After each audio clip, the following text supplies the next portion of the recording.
Students, इस video lecture में आप लोगों को मैं अल्फा हाइड्रोजन की कार्बोनिल यौगिकों में अम्लीयता के बारे में बताऊंगा। Acidity of alpha hydrogen in carbonyl compounds. Carbonyl यौगिकों में कार्बोनिल कार्बन से जुड़ा हुआ जो कार्बन होता है उसको बोलते हैं अल्फा कार्बन, और अल्फा कार्बन से जुड़ा हुआ जो हाइड्रोजन होता है उसे आप अल्फा हाइड्रोजन कहेंगे। तो ये अल्फा हाइड्रोजन अम्लीय प्रकृति के होते हैं। इसका मतलब ये हुआ कि जब जो धातुएं होती है, अधिक क्रियाशील जो धातुएं होती हैं, इन कार्बोनिल यौगिकों में से जो अल्फा कार्बन से जुड़ा हुआ जो हाइड्रोजन है वो पृथक हो जाता है धातु के द्वारा। जैसे कि अम्ल में आप सोडियम या जिंक जैसी धातुओं को डालते हैं तो हाइड्रोजन निकलता है। सेम उसी तरीके से जो कार्बोनिल यौगिकों में अल्फा कार्बन से जुड़ा हुआ हाइड्रोजन होता है वह H+ के रूप में निकल जाता है। तो हाइड्रोजन की अम्लीयता का कारण क्या है उसको हम बात करेंगे। तो सबसे पहले कार्बोनिल यौगिक क्या होते हैं? एल्डिहाइड्स और कीटोन्स को कार्बोनिल यौगिक कहते हैं। ये CH3 को हम लोग इस तरीके से लिख सकते हैं, हाइड्रोजन। एसिटाल्डिहाइड का एग्जाम्पल लिया मैंने, और यहाँ पर भी आप देखें दूसरा एग्जाम्पल जो मैं ले रहा हूँ वो एसीटोन का ले रहा हूँ, जिसमें आप देख रहे हैं कि ये कार्बन कार्बोनिल कार्बन है और इससे जुड़ा हुआ जो ये हाइड्रोजन है दिस इज अल्फा हाइड्रोजन, और ये जो कार्बन है इसे अल्फा कार्बन कहेंगे। इसी तरीके से यहाँ पर आप देखेंगे कि कार्बोनिल कार्बन से जुड़े हुए जो कार्बन है वो अल्फा कार्बन, और दिस हाइड्रोजन इज, ये जो हाइड्रोजन है तीनों हाइड्रोजन एक समान है, इन्हें आप अल्फा हाइड्रोजन कहते हैं। तो कार्बोनिल यौगिकों में अल्फा हाइड्रोजन जो होता है अम्लीय प्रकृति के होते हैं, और उसका कारण क्या है कि जो कार्बोनिल ग्रुप जो है यहाँ कार्बन और ऑक्सीजन की इलेक्ट्रोनेगेटिविटी में डिफरेंस होता है। जो का ऑक्सीजन होता है वो अधिक विद्युत ऋणी होता है, उसमें इलेक्ट्रॉन आकर्षित करने की प्रवृत्ति अधिक है। फलस्वरूप जो ये ऑक्सीजन पे ऋण आवेश आ जाता है और ये कार्बन पे धनावेश आ जाएगा। तो ये धनावेशित कार्बन में कार्बन कार्बन के बीच का जो बंध है उसके इलेक्ट्रॉन पेयर को इस धनावेशित कार्बन में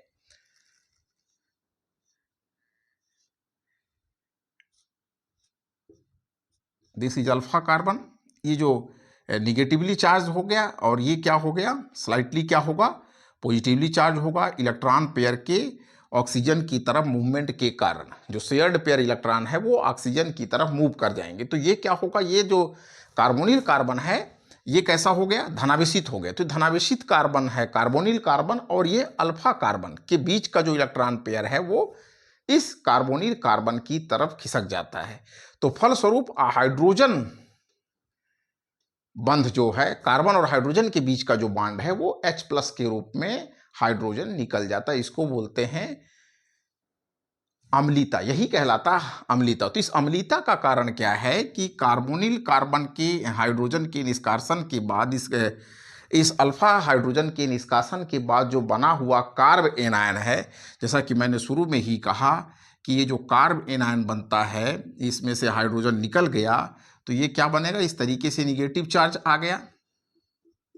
तो ये कार्ब एनायन क्या करता है, अनुनाद के द्वारा रेजोनेंस के द्वारा स्टेबलाइज्ड हो जाता है।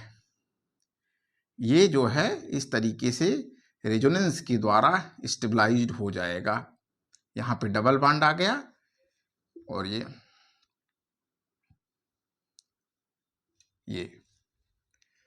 इसको बोलते हैं कार्ब एनायन, और इस कार्ब एनायन को इनोलेट आयन भी कहते हैं। This is also known as enolate ion.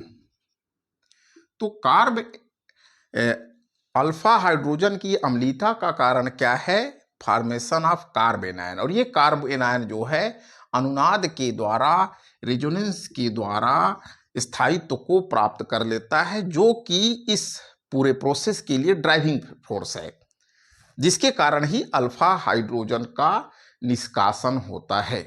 तो कार्बोनिल कार्बन पर धनावेश के कारण CC बंध का इलेक्ट्रॉन युग्म धनावेशित कार्बन की तरफ खिंच जाता है फलस्वरूप अल्फा कार्बन से जुड़े हुए हाइड्रोजन का H+ के रूप में निष्कासन हो जाता है और जो बना हुआ कार्ब एनायन है वो अनुनाद के द्वारा स्थायित्व को प्राप्त कर लेता है। ये है अल्फा हाइड्रोजन की अम्लीयता। जो मैंने कहा एसिडिटी ऑफ अल्फा हाइड्रोजन, तो जो कार्बोनिल यौगिकों में जो अल्फा कार्बन से जुड़े हुए हाइड्रोजन होते हैं वो अम्लीय प्रवृत्ति के होते हैं। उसका कारण है कि H+ के निष्कासन के बाद जो बना हुआ कार्बन आयन है, जिसे इनोलेट आयन भी कहते हैं, वो अनुनाद के द्वारा स्थायित्व को प्राप्त कर लेता है, इसलिए ये अम्लीय प्रवृत्ति के होते हैं।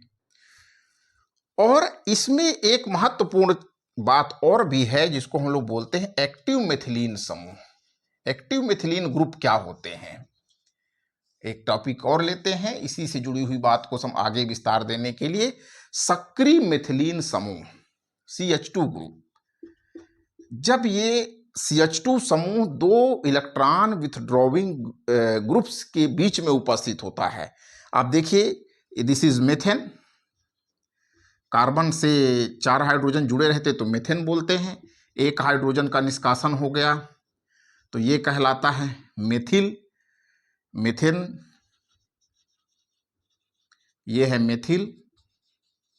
और एक हाइड्रोजन और निकल जाएगा तो ये बच जाता है। इस तरीके से इसको कहते हैं मिथिलीन समूह, CH2 ग्रुप। सामान्य में इस तरीके से आप लिख सकते हैं, दिस इज CH2 ग्रुप, इसी को बोलते हैं मिथिलीन। और एक हाइड्रोजन और भी निकल जाएगा तो जो बचा हुआ भाग होता है उसे बोलते हैं फॉर्माइल, फॉर्माइल। तो इस तरीके से मेथेन से मेथिल, मेथिल से मेथिलीन, इलीन मतलब डबल बॉन्ड का इशारा करता है। नामकरण के हिसाब से मेथिलीन कहा गया, लेकिन अकेला कार्बन डबल बॉन्ड बना नहीं सकता।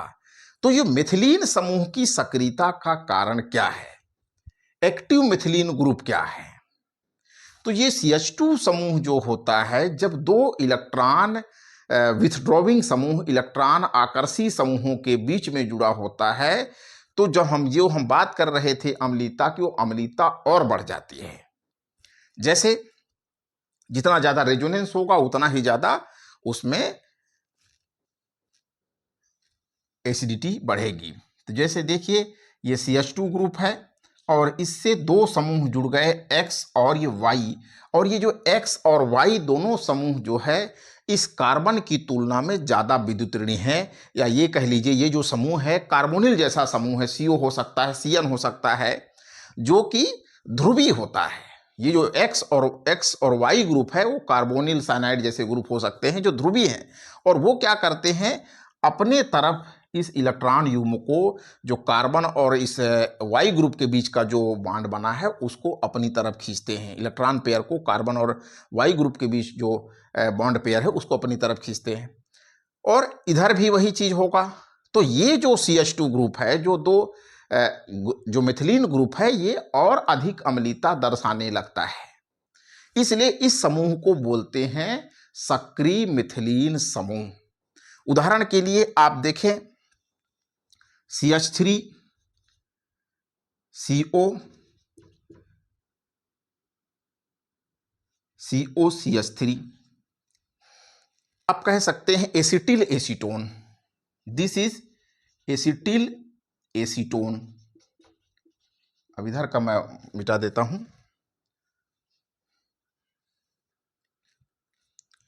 ये देखिए एसिटिल एसीटोन है, इसका नाम एसिटिल एसीटोन है। यहां पर आप देख रहे हैं कि जो मिथिलीन समूह है वो दो कार्बोनिल ग्रुप्स के बीच में है, जिसके लिए मैंने कहा कि ये कार्बन की तुलना में ज्यादा इलेक्ट्रॉन आकर्षी ग्रुप हैं। दीज आर इलेक्ट्रॉन विथड्रॉविंग ग्रुप, ये माइनस निगेटिव इफेक्ट डालते हैं। इसी तरीके से देखिए CH3 CO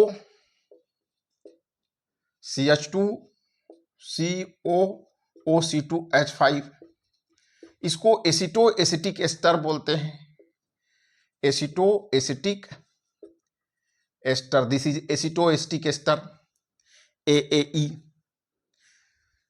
माइलोनिक एस्टर का उदाहरण लें, OC2H5 CH2 COOC2H5। तो यहां पर आप देख रहे हैं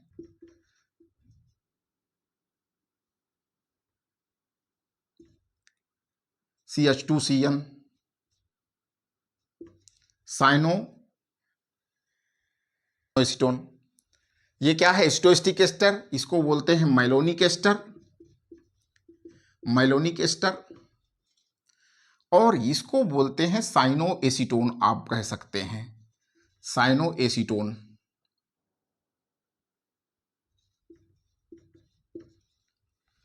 इन सभी में एक चीज आप कॉमन देख रहे हैं, मैंने कहा कि ये CH2 समूह जो है दो इलेक्ट्रॉन विथड्रॉविंग ग्रुप के बीच में जुड़ा है, दो इलेक्ट्रॉन आकर्षी समूह, दो ऋणात्मक प्रेरणिक प्रभाव डालने वाले समूहों के बीच में उपस्थित है। यहां पर भी आप देख रहे हैं कि कार्बोनिल यौगिक के बीच में, दो कार्बोनिल के बीच में CH2 ग्रुप है, यहां पर भी दो कार्बोनिल के बीच में। इसमें साइनाइड नाइट्रोजन की विद्युत ऋणात्मकता कार्बन से ज़्यादा है, तो इस पे पॉजिटिव चार्ज होगा, नाइट्रोजन पे नेगेटिव चार्ज होगा।